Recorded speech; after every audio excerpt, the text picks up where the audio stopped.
Tamron Hall saw her fashion future float away when she found out she was having a son.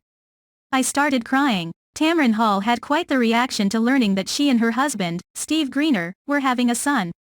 The talk show host shared her story during a recent episode of the podcast Me Becoming Mom. I started crying because I saw all of my fashion future float away, Tamron said of her reaction upon learning that she was going to have a son.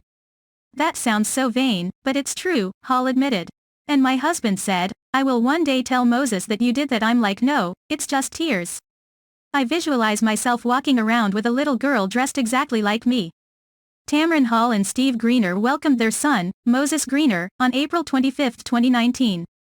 The little one made his mom and dad parents for the first time to their delight.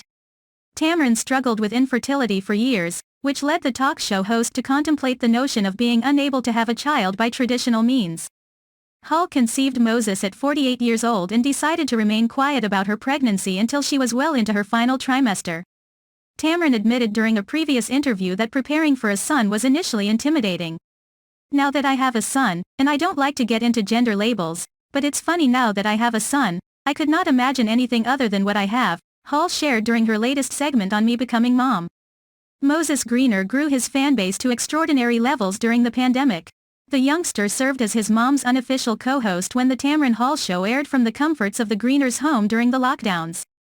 Many asked Tamron to bring her son on the show as a sort of regular when episodes began filming in the studio once more.